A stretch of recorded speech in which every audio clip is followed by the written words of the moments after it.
I want to give a special shout out to my patrons. These are the people that behind the scenes provide the support to help me keep this podcast going. I want to thank Rob Barnett, Mary Thomas, John Munson, Terry Smith, Bella Pori, Dale Hozak, Crystal Carroll, Andrew Goddard, Stephen Malio, Anna Lynn, Betsy Hodges, Randy Brown, Chris Bloom, and Steve Rogers, Captain America. Thank you guys so much for your support. It means the world to me. Now, let's get on with the podcast. My brother Rick and I, when we were probably 6 and 4 years old, we had a record player and we had three records. We had the Monkees' Greatest Hits, we had the Disney Robin Hood animated film soundtrack, and we had Bert's Blockbusters from Sesame Street. Growing up, my house was kind of in the pop genre. So my mom would listen to Elton John. So like the earliest memories I have are of listening to Elton John. And then, we talked about it on one of our episodes. My first album that I bought myself, I bought two albums, went to Two Guys in Manalapan and bought Billy Joel's Glass Houses and the Doobie Brothers album with Taking It to the Streets and some of their huge hits on it. Absolutely fell in love with music, and was crazy about listening to the different LPs that we had in the house.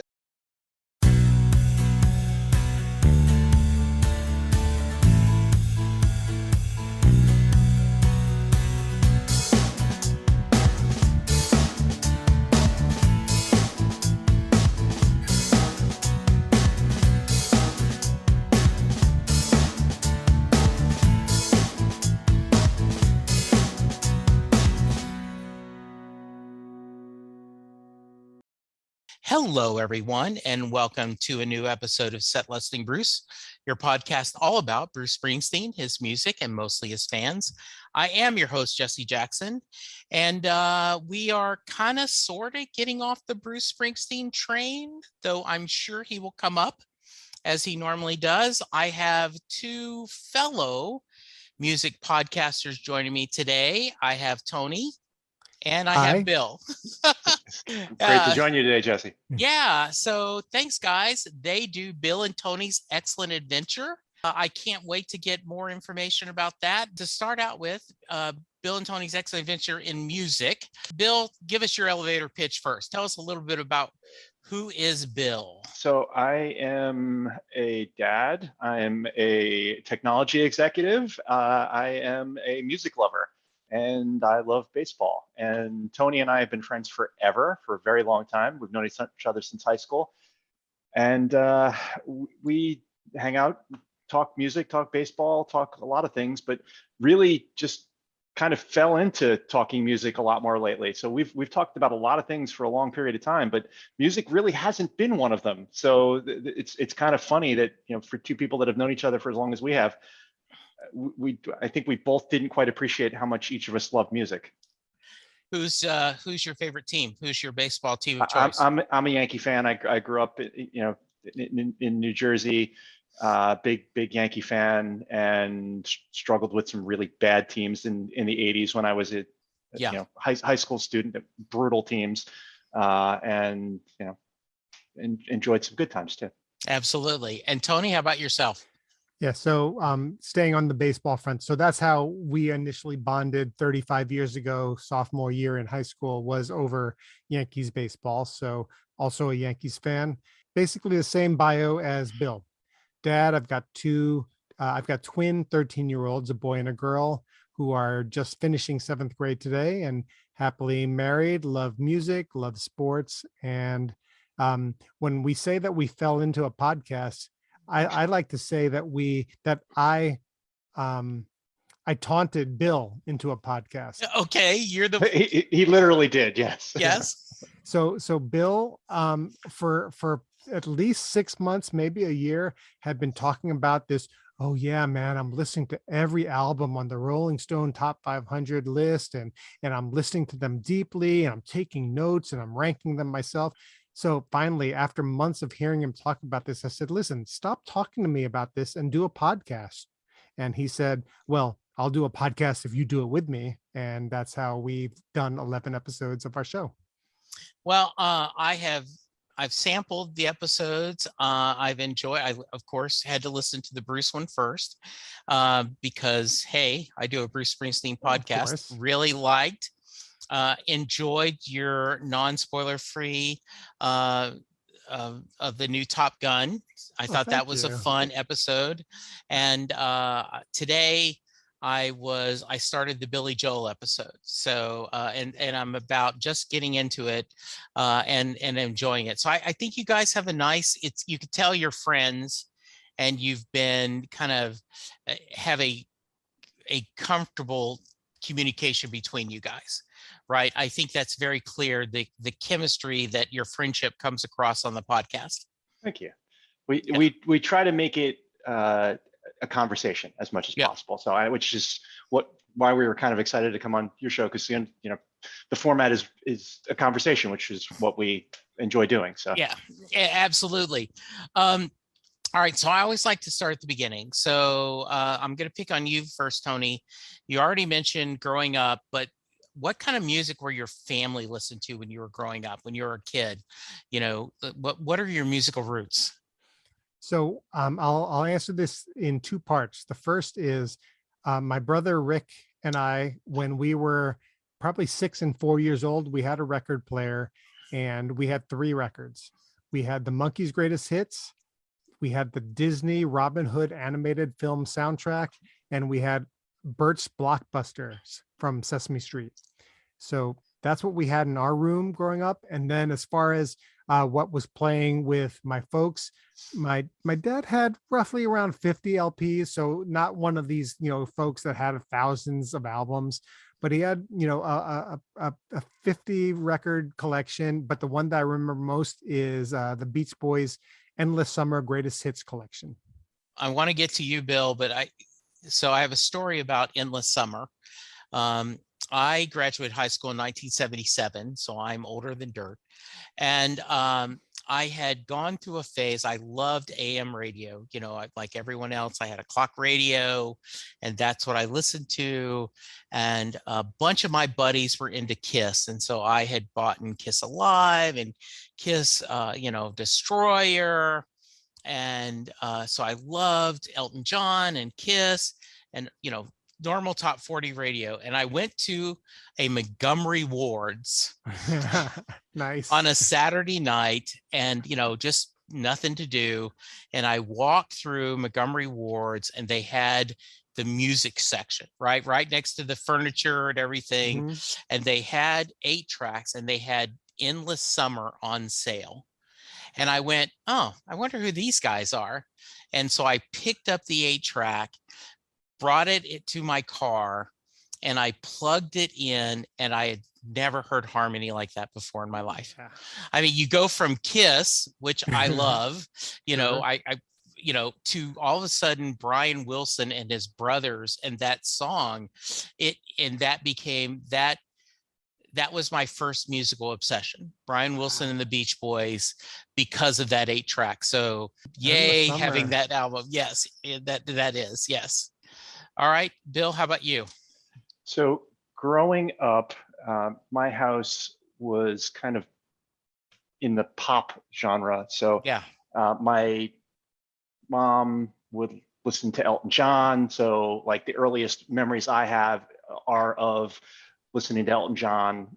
And then, we talked about it on one of our episodes. My first album that I bought myself, I bought 2 albums, went to 2 guys in Manalapan and bought Billy Joel's Glass Houses and the Doobie Brothers album with Taking It to the Streets and some of their huge hits on it. Yeah. And just absolutely, fell in love with music and was crazy about listening to the different LPs that we had in the house. And it was mostly pop stuff, Earth, Wind and Fire. We had obviously a bunch of Elton John. One of the things that I didn't listen to, and Tony and I talked about, I think he had experience with Fleetwood Mac, was not something that played in my house, which is, I came to much later in life. But yeah, so I'd say Elton John, Billy Joel, Doobie Brothers, Earth, Wind and Fire, that type of stuff was kind of prevalent in my early childhood. Now, are y'all both from Jersey? The Yeah. Jersey area? Yep. Okay. Yeah. And we, I don't know if this is the right spot to talk about it, but we both grew up, 5 miles from Freehold, New Jersey, where Bruce, spent a lot of his time. Yeah, so I was going to ask that, you know, growing in Mecca, for Springsteen fans, was he part of your musical upbringing? Absolutely. But Yeah. for me, it was it was the 80s Bruce. Like Yeah. Born in the USA was huge for me. And Yeah. that's really where I was introduced to Bruce. And I didn't really have a lot of context for the 70s stuff until more recently. So. Yeah. How about you, Tony? Same thing, or? So even more so, because my background is I moved to Jersey in October of 84, Okay. and Born in the USA was released in June of 84. So Right. I actually had Born in the USA before I moved to New Jersey. I was living in Oklahoma at the time. So I didn't have the whole Bruce Jersey experience. It was Yeah. just like, this is just Bruce Springsteen, just some dude who came out with this record. And so I loved Born in the USA when it came out, moved to Jersey, and I was 13 or 14 at the time. And I was kind of annoyed, that's putting it nicely, with moving to New Jersey. And Sure. so when I started to realize how impactful Springsteen was, not just in Jersey, but I mean, 5 miles from like literally right where we were. Yeah. I mean, and this is something that all of our Manalapan folks know, is my English teacher in high school was Bruce's English teacher when Bruce was in high school. So that's like one of those legendary things where Bruce talks about it in one of his books. He actually puts a picture of a note that he wrote to my English teacher, when he was graduating from high school, 20 or 30 years before that. So anyway, so all that to say is that I loved Born in the USA before I moved to New Jersey, and then immediately rejected it because I wanted to rebel against anything that was New Jersey, because I wasn't really particularly happy about it. Yeah. What part of Oklahoma? A town called Broken Arrow, which was a suburb of Tulsa. Okay. And some trivia is that's where The Outsiders takes place and where it was shot, if you remember the movie back in the day. So as we're recording this, we're 2 or 3 weeks away from my birthday, was June 3rd. And to celebrate, my wife and my adult son and I all drove to Tulsa. And Really? there's the Woody Guthrie Museum there. And the Woody Guthrie Museum is having a Springsteen live exhibit. Wow. Very cool. And then we also, right next to it is the Bob Dylan Museum now. And in Tulsa, both? In Tulsa. That's yes. amazing. Yeah. Huh. So, one of my best friends is a huge Dylan fan. And I'm like, okay, what's Bob's connection to Tulsa? And he says, that's where the billionaire who wanted to fund the museum lives. But I also think it's because it is next door to the Guthrie Museum. I mean, it is if you picture a brick building, they are right next door to each other, one wall. And so you've got that thread with the three of them where they're very much connected. So that was a really fun birthday week. My wife and son, like, what do you want to do for your birthday? And I'm like, well, and so they were into it. And so we went and we had a great time. That's awesome. So very cool. Awesome. So I do love the idea, right, that you're moving, you're into a new area, and all of a sudden everything they're talking about, this coolness, and you're like, no, I'm gonna rebel. Did you become Bruce fans, casual fans later, like with Tunnel of Love or other things, or was that kind of you danced with Born in the USA and then kind of moved on? So I had a different experience with Born in the USA than Tony. I absolutely loved the album and was, Bruce was very much a part of New Jersey, and I spent pretty much my whole life in New Jersey, and that was my instant connection with Bruce. And but I didn't really listen to a whole lot of his other stuff, quite honestly, until recently. So Yeah, my experience with Bruce was Born in the USA, and I heard the hits, the singles sure. from the other albums. I know them Yeah. well, but I hadn't listened to his whole discography until more recently. And my wife is a huge Springsteen fan, much more so than I am. And she's like, you have to listen to this, you have to listen to that. And I just, specifically with going through the Rolling Stone top 500, I just was cherry picking albums and going, okay, I'm Yeah. going to listen to this one, I'm going to listen to that one, and just had a lot of fun doing it. And I've really enjoyed his stuff. Between him and Dylan, the stories that they tell, it's amazing to listen to the whole albums versus just listening to individual songs. So how about you, Tony? Did you get past now that are you still bitter that you left Oklahoma? Oh no, I've been in Jersey for 30 plus years, love Okay. it. But just to be clear, I love Born in the USA, and really that whole rebellious streak. Now that Born in the USA is, such a sort of pop cultural, Yeah.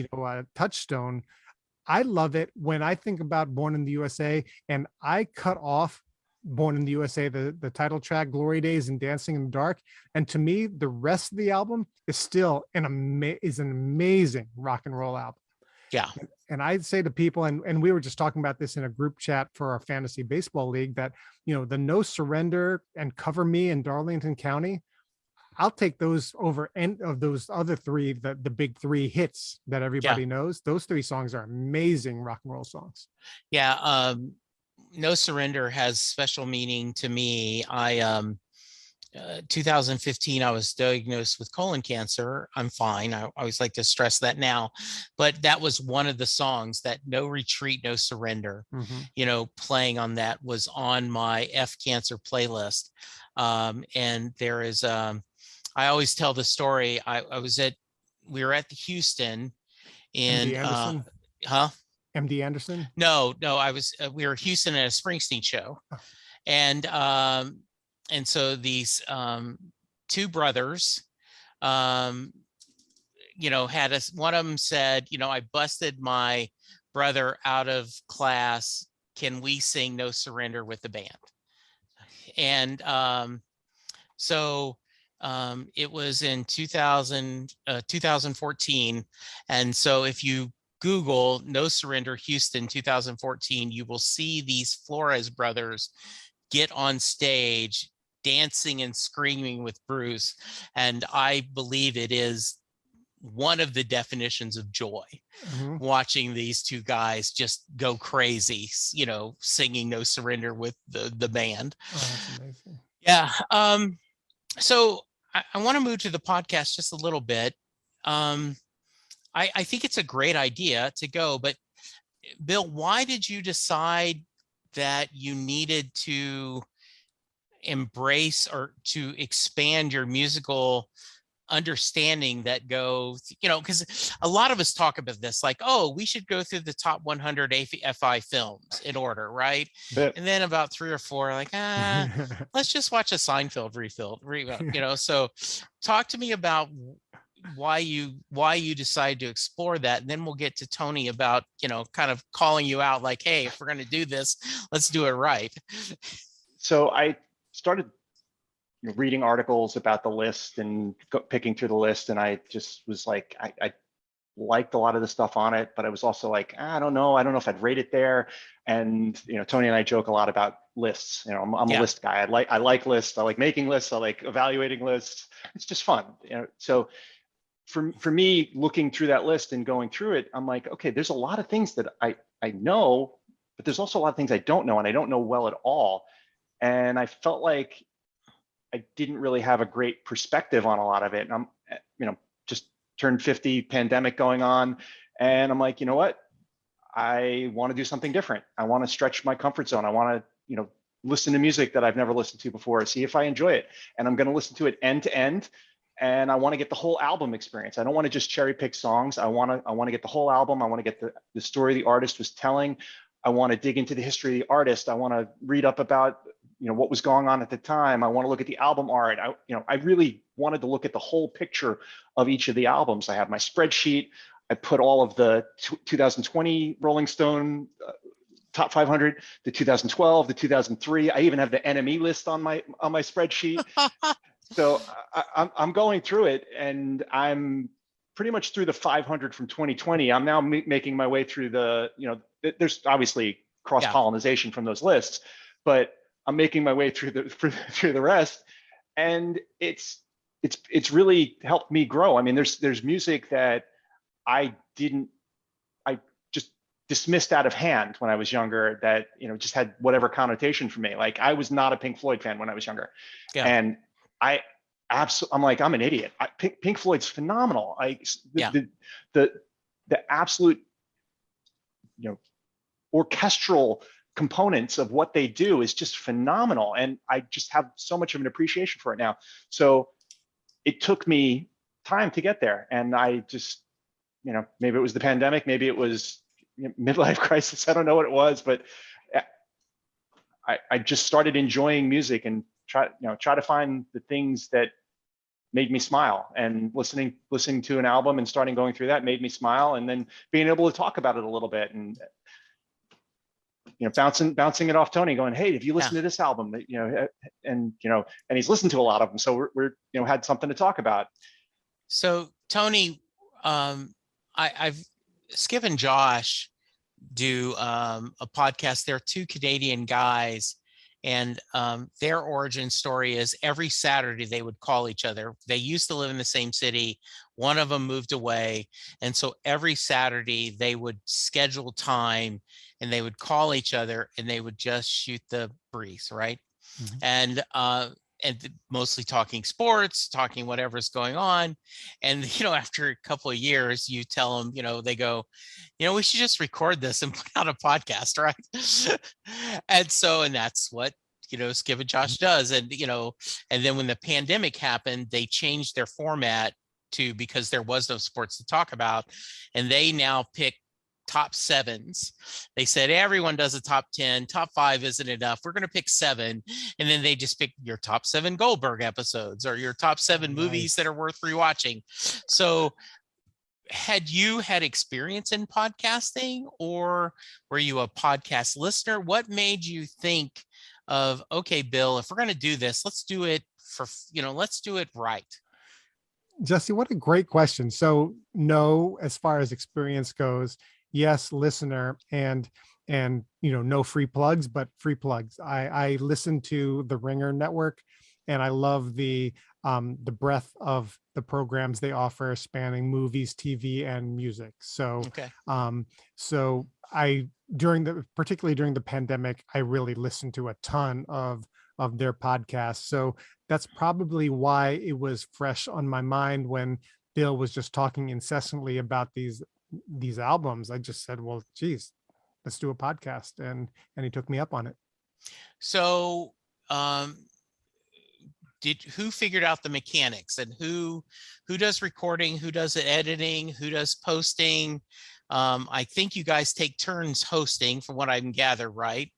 Talk to me a little bit under the hood of the mechanics of the podcast. So either one of you.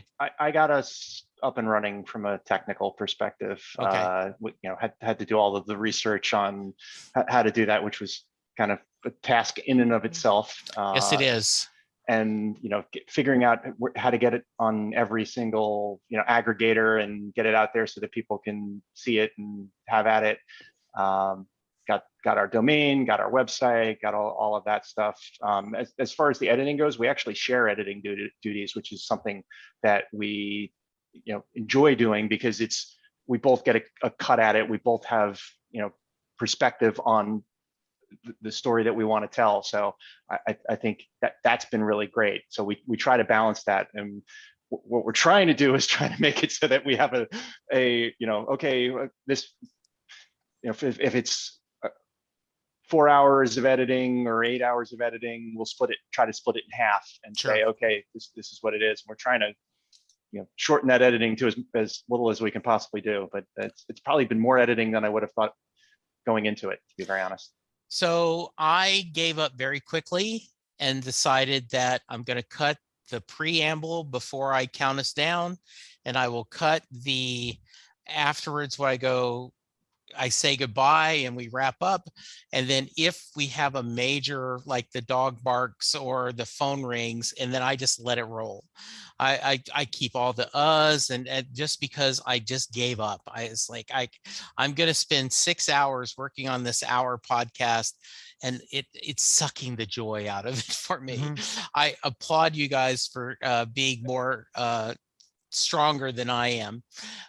One of the things I really enjoy about your podcast is you set a context that, okay, this album came out blank. This is what's going on in this blank, to kind of give the listener some context. And the reason I think that's important is one of my other podcasts is a Doctor Who podcast. And we discuss, when there's new Doctor Who, we talk about the new episodes, but if not, we do a classic Who episode, and you have to, in context, like this is an episode that was coming out in 71. You have Mhm. to understand that where society was and where special effects were, and you have to get your mindset, because if you try to watch it and listen to it with modern ears, sometimes it clicks, but sometimes it doesn't. So not sure who came up with the format. Tony, I guess it's your turn to talk. But Sure. if it should be Bill. And I won't take full credit, but I will take a good chunk of the credit for the format. And that really stems from, to be candid, from listening to all the pros who have done this for hundreds of episodes for many years Yeah. on the network. So that's really where I wasn't taking notes, but then when we started talking about it, and really when we did our first episode without the format, and then thinking about, oh man, this really didn't work so well. And then thinking, well, what works well? And then I was thinking about all these, hundreds of pods on different shows that I've listened to, and said, number one, we need a format. And number two, we need a format that leads us to a story. And I think that that's how we landed on the context and our personal context, as well as the social context, and then what was popular at the time. So really it's painting that picture from multiple perspectives. So then now when we talk about it, we understand where we were, or where music was and where society was at the time. Bill, anything to add? Yeah, no, I think it's been an iterative process. So when we set out on the podcast journey, we actually went down in my basement and recorded our first cut at our Octone Baby show, and it came out. When we listened back to it, we're like, wow, we're actually not total nitwits. It doesn't sound terrible. But there was bad, the sound wasn't great, and it didn't flow as well as we wanted it to. So we actually wound up, that was a practice run, and we did it a couple of times, and we wound up creating a Google Doc, and we have our show notes, and basically we've iterated to the point where we got to the show notes, and the show notes is just a standard structure that we just okay, and what are we doing today? Okay, we're going to do Nevermind today. Okay, what's the layout for the show? And we plug the stuff in, and it's a lot easier to walk through it then. I like the idea because you guys are having a conversation, but I find as a listener that structure helps. You kind of know what's going to go on. One of the We've Got This with Helen, I'm drawing a blank now, but they discuss they debate, aisle seat or window seat, they do different things. So I always, I have kind of a set agenda I send to a guest, and I tell them this is just a kind of outline, but we're going to go off on tangents, but I want you to kind of think about that. Okay, what kind of music did my family listen to? How many times have you seen Bruce live? What are favorite albums? What are stories? And what are songs you want to hear in the future? And it helps because it kind of keeps the flow going, but you also have the conversation happening. So it's a kind of nice mix. And I think you guys have found a good way to do that. Thank you, Jesse. If you don't mind me saying, I agree. And it was validating when you sent us your outline and then listening to a couple of your shows, because it validated for us that Absolutely. what we were doing made sense, because we got a lot of we got a lot of feedback from our listeners who, let's be honest, are lots of friends and family. Yeah. And they were saying the same things. We love, like literally these people who we've known for decades were saying, love the historical context. It really impacted the way they enjoyed it. So they weren't listening because they listened the first time because they were our friends. They keep Right. coming back because they love the format. They love the learning about the times and putting things into context. And your outline totally validated that what we're doing isn't out of left field. Well, thank you. I appreciate that. I always love, every once in a while, I will get, sometimes I have someone ask me the question, should I answer these now? And then every once in a while, someone will answer them. I mean, they will send me an email and it's got all of them answered. And I'll reply back. I said, hey, I haven't listened to this. I haven't read this. I said, I don't want to be Larry King where I didn't read the book, because, supposedly, but I do want to be spontaneous. I will tell you the worst, Tony and Bill, and this has only happened 3 or 4 times, but like you and we three will have a discussion and then something went wrong. It didn't record. And so they were reset. And it is so, I've learned after the second time, I have a totally different discussion because you can't repeat that because you're like, oh, well, Tony, tell me about the time you moved from Broken Arrow and and you decided you didn't like Born in the USA anymore. Like, okay, you've just told the story, Jesse.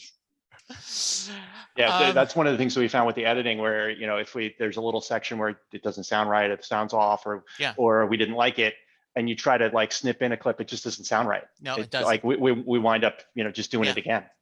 So do you guys roll dice to figure out which of the albums you're going to discuss? How do you guys pick which album you're going to discuss? So we just alternate. Okay. The premise of our season 1 has been that we pick albums that, in listening to the 500, I've ranked my own. So in my spreadsheet, I've got a column for, as I said, all of the things, and I've got my rank. And what we've done is we said, okay, we're going to pick albums that are in my rank top 20 list. And we're going to do 10 albums that are in the top 20, and we'll just alternate. Tony picks one, I pick one. Tony picks one, I pick one. And depending on who picks the album, part of the fun of our show is our song draft, which we love to compete. It's kind of like our fantasy baseball angle of the album. And we, if Tony picked the album, I get first pick. So then I get to pick a song that I really want to have on my team of songs. So that's part of the fun of alternating the picks. That's a fun little twist on it versus just talking about it.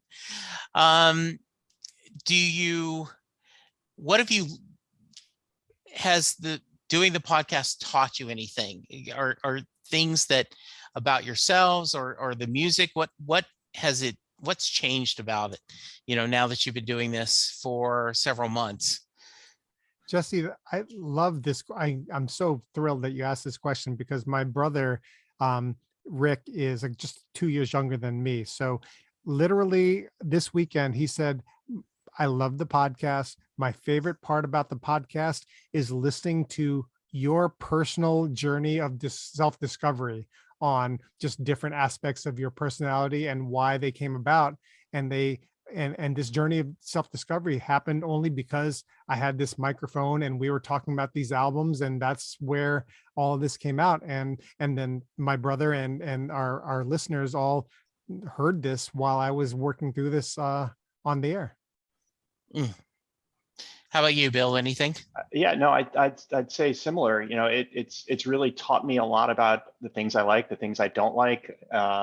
Whether it's the music component of it, but just how I organize my life, that what's important to me, putting time towards the things that are important to me, doing things that are not easy for me to do.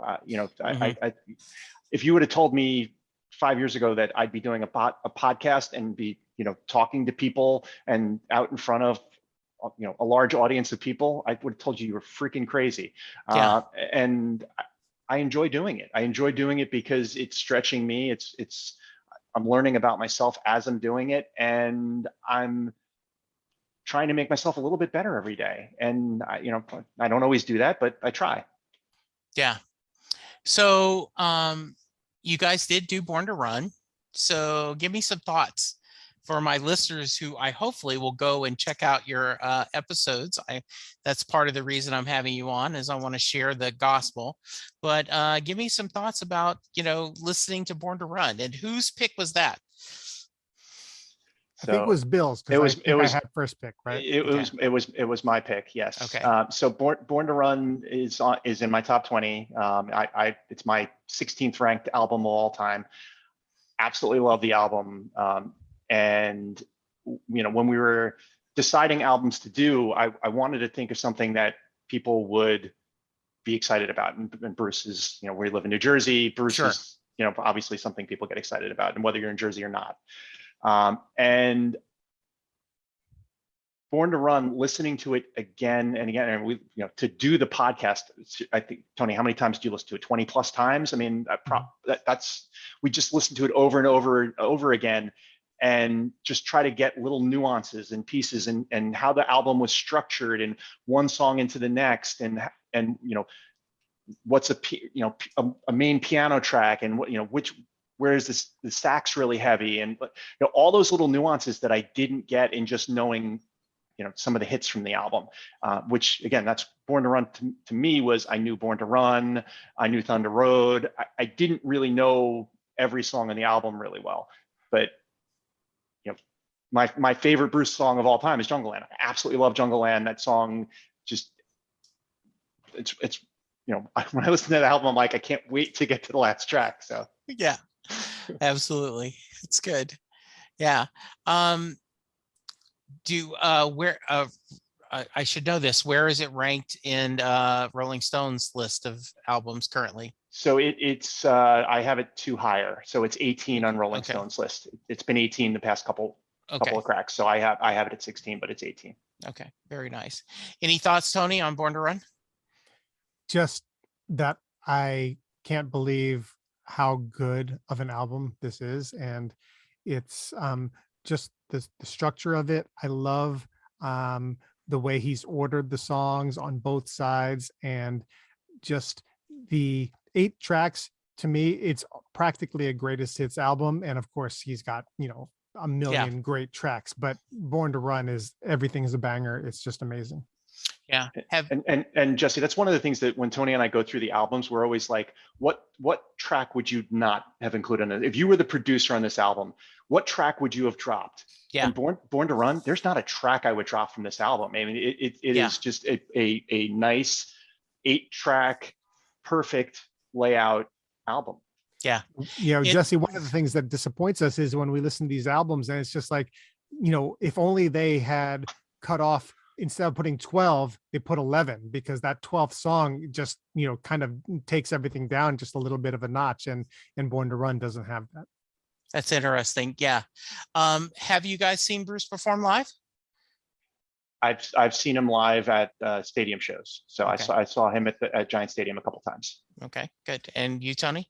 Yeah, 4 times, twice on the Rising tour at MetLife, Giant Stadium, Meadowlands in 2003. Once in 2016 for the River, also at MetLife, Giant Stadium, and then once on Broadway. Ah, very nice. You made Broadway? Yeah. So it's interesting. You and I have not gone to the same tours. Nope.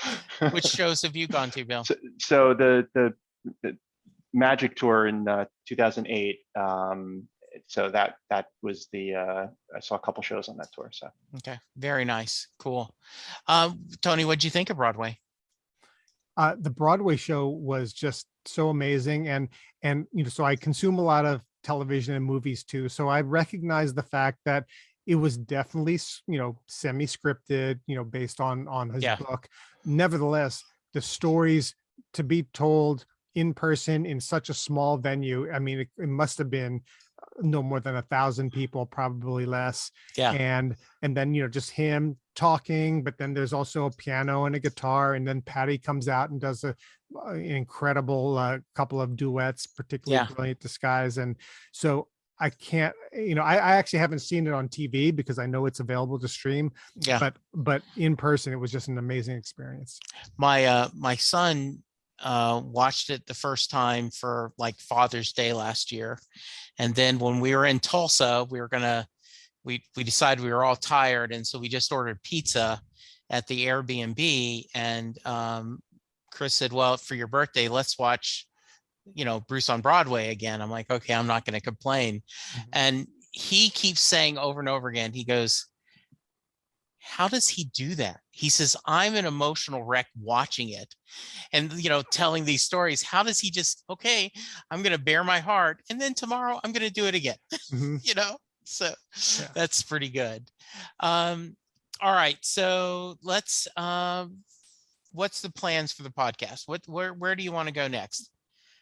So we're changing up a bit Okay. season 2. So we're actually just recorded our final episode for season 1, our 11th episode. We're Okay. doing what is titled our mixtape battle. So Okay. for the 10 albums that we did and our song drafts over the course of the season, Tony and I each have to make a mixtape of the songs that we drafted over the course of the season, one song from each album, and tell a story with the mixtape. And then Ooh. we're letting our fans vote on who has the better mixtape. So that's the end of season 1. And season 2, we're going to stretch it beyond the Rolling Stone list. So we want to really open it up to just music we love, Okay. and just have a broader grouping of albums to choose from. Well, that sounds a lot of fun. Well, I'm going to be rude. And if you guys need someone to discuss Pet Sounds or another Springsteen album or a John Hyatt album for that matter. I love John Hyatt. I just saw a documentary on John Hyatt. Yeah. That my daughter was interning at the New Jersey Film Festival, and he Yeah. just recorded new album and was just an absolutely tremendous documentary, and the album's great. So. Well, right before we recorded from 8 to 9 my time, I had Betsy Hodges on, and we just talked. I'm going to do a series of John Hyatt episodes for August. So reach out to me, Bill, and pick a John Hyatt album you want to talk about, and I'll have you on and we'll talk. Okay. Awesome. That's awesome. Yeah. I'm hoping to do I'm hoping to get like 8 episodes for the month of August, and every episode I'm going to be is about John Hyatt. So he's one of my favorites. So good. I think that sounds fun. I think that sounds really great. What have I not asked you that I should have? Well, in your outline, you talk about stories from our shows. Yes, our please. shows. Yes. So I've got 2 stories from 2 of my shows, and please. And the first involves my wife, who it was The Rising 2003, and I had tickets, and I had was dating someone, and I had asked this person to come with me to the show, and then but it wasn't a serious relationship. But then I went on a blind date with my wife my now wife, and was smitten with her, and was like, oh my gosh, I don't want to see anybody else anymore. I don't want to see this woman. I just want to see, Colleen.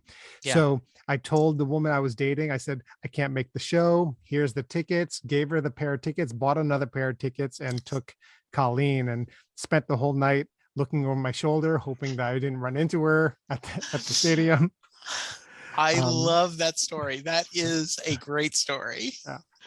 And then, that is awesome. And then my second story is involving my wife, Colleen. Mhm. In 2016, we go see The River, and The River is her favorite song from Bruce, and her favorite album, of course.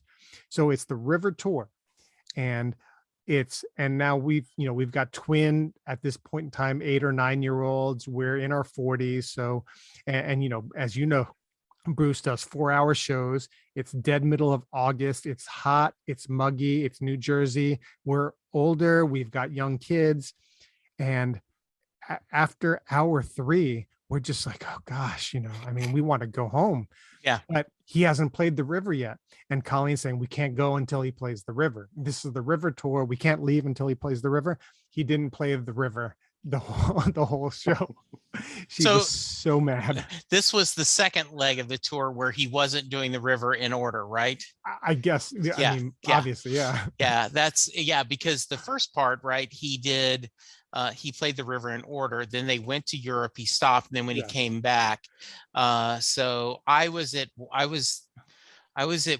the second MetLife show where they did that three in a row there at the arena, and Mhm. I was at the second one.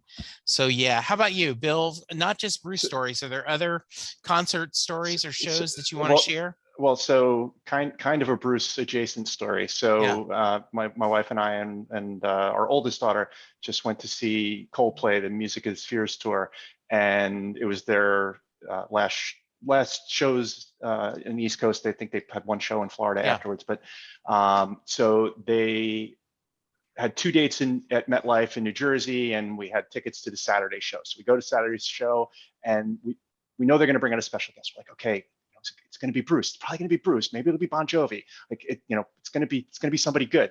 So we're there, and the show's great, and everything's awesome. And it gets to the part where it's the end of the show, and they're going to bring out their guest, and they bring out Kylie Minogue, and she was great. She was phenomenal. Cut to the next night. The next night they bring out Bruce. yes. So my favorite story about that is the first time I saw him was in 2002 at the Rising tour here in Dallas, and Don Henley came out and they sang "I Fought the Law" together. Like, oh, this is great. And so my second show was Devils and Dust, and Jimmy LaFay came out and they did "My Oklahoma Home." So I'm like, okay, this is a thing, right? Like it does. So I had tickets to and him in Nashville, and I was like, oh, who's gonna come? Oh I yeah. mean, it's Nashville. No one showed up. No extra people. Really? I just knew there'd be someone like Roseanne Cash, or someone is going to show. But no, yeah, I didn't get it. I didn't get a special guest. So yeah, That's a shocker. yeah, that was one of those things. Yes. Now he did in Dallas once. Bon Jovi was playing the next night, and he came on stage, and they did "Glory Days" together, Well, which was a lot of fun. and then my other near Sure. miss was just this past week, McCartney's last show. Right. I was trying to convince my wife. I'm like, come on, let's go. And she's like, oh, I'm kind of tired. I don't feel like going. I'm like, like it's McCartney. Come on, let's go. Yeah. We wound up not going. And obviously he brings out Bruce, and Bon Jovi sings him Happy Birthday. So it's Yeah. like, Yeah. Exactly. so inside of a week, I could have seen Bruce twice, Twice. and I missed them both full times. That is awesome. I love that. All right. Final thoughts. Anything before we get to the Mary question? So for me, final thoughts are kind of like where I gravitate musically for Bruce. So I born in the USA is my 80s, OG Bruce, but Born to Run is probably the album I go to as my favorite Bruce album now. But the one I listen to the most is Nebraska. I absolutely love that album. It's probably the one I've listened to. I re-listen to a lot of the albums that I do on the top 500 when I really just connect to them. And Nebraska is probably the album that I've connected to the most. When I'm just quiet at night and I want to just listen to something a little bit more melancholy, I just put Nebraska on. Very nice. How about you, Tony? Any final thoughts? Sure. So similarly, so Thunder Road is, top 5 songs of all time by any artist, you name it, whatever. Thunder Road is just an all-timer. But for me, in my exploration of Bruce through this process, I've rediscovered or discovered how good Tunnel of Love is. And for me, Tunnel of Love is, I don't know if it's underrated. All I know is it's amazing. I love, the, I don't want to say Americana because that's bad nowadays, Yeah. but the roots, sort of the rootsy sound to it. It really sounds like rootsy country, old style country, not modern country, but really the John Hyatt, kind Yeah. of country. So I often will pick Tunnel of Love. If I have to pick a favorite album, I pick Tunnel of Love. And I have a theory that you either need to have your heart broken a few times or been married for a while to truly enjoy Tunnel of Love there, because it is so much about a relationship. So very nice. Quick thoughts. Letter to You, Western Stars. Any What thoughts? Western Stars is another one. I absolutely love that album. Wayfarer is a song that just like is amazing, and the whole very cowboy feeling of that album I absolutely love. And Letter to You, for a 70-year-old guy, darn, that's just a tremendous album. I mean, we went to see Dylan in Philly at the Met in Yeah. Philly in his rough, October, his Yeah. current tour. He was great, but he doesn't have the same voice he did when he was younger. Bruce still sounds like Bruce, and it's really amazing. Yeah. I love the film. I was so jealous. I wanted to be in that barn so bad. In fact, my wife whispered to me, like, you want to be there, don't you? Yes, yes. How about you, Tony? Thoughts on Western Stars, Letter to You? no additional thoughts. Yeah, Okay. I echo. Okay, very nice. All right. So if you are a fan of Bill's and Tony's, I hope you've enjoyed our discussion. They have made you proud. I end every podcast with the Mary question. I don't do a draft, I do the Mary question. So Jay Armstrong is a former honors English teacher. He's recently retired, but when he was teaching, he would take his honors English class and they would take 2 days and they would break apart Thunder Road as a poem. They would talk about the themes of the song. They would talk about the imagery. They would break down all the lyrics. And at the end of the 2 days, Jay would ask his class, does Mary get in the car? So that is your question. Bill, you first. Does Mary get in the car at the end of Thunder Road? So I had to actually bounce that one off my wife, who's a bigger Bruce fan than I am. By the way, I want her to join me. Tell her that I need her to be on the podcast, okay? Absolutely. She would love to. Okay, great. So her answer was, it's Bruce. Of course she got in the car. Okay, very nice. All right. Tony, how about you? Well, so you mentioned the originator of this question is the honors English teacher. Yes. And, my honors English teacher was also Bruce's English teacher. So I feel particularly qualified to answer this question. Very nice. And I'll say that absolutely she did, not because it's Bruce, but because when you think about the album Born to Run and you think about the two sides, and the lead track on sides 1 and 2 are Thunder Road and Born to Run, songs about youthful exuberance. And then when you think about Backstreets and Jungle Land that close both sides, it's a little bit darker, edgier, like maybe, that life that you think is amazing isn't there, isn't really what it is. So since we're talking about that youthful exuberance, absolutely, Mary gets in the car in Thunder Road. Very nice. All right. Tell everyone how they can find y'all. So we are on Twitter at Bill and Tony Pod. We are on Instagram at Bill and Tony Pod. We're on Facebook at BNT Excellent. Our podcast is on every major podcasting. You can find us anywhere. Bill and Tony's Excellent Adventure in Music. And give us a shot. Yeah, check it out. Listen to them. Tell them. Shoot them a text, a Twitter. Let them know that you heard about it on Set Listing Bruce. Tony, Bill, you guys are welcome anytime. I would love to. We could talk all night about different songs and different albums. So you guys are great people, and I just appreciate you guys spending time with me. Likewise. Thanks, Jesse. Jesse, this was a lot of fun. Thank you so much. Good. Total blast. All right, listeners, go get vaccinated. Go get boosted. Be safe. And let's all be kind to each other, because that's how we're going to get through this. Thank you, Bill. Thank you, Tony. Thank you, listeners. And we'll talk to you soon. Goodbye. Doing a podcast at times can be a one-way conversation, and I hate that.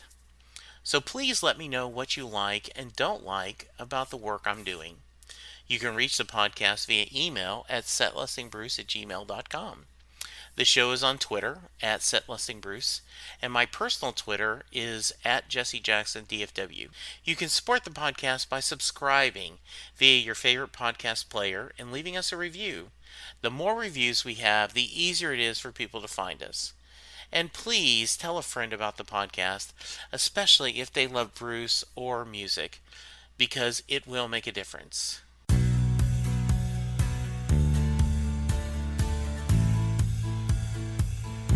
You just heard the fun talking, hard rocking, music loving, album ranking, fan thinking, joy spreading, lyric reading, story sharing podcast that is the one, the only Set Listing Bruce. The theme for Set Listing Bruce was written by David Rosen, used by permission.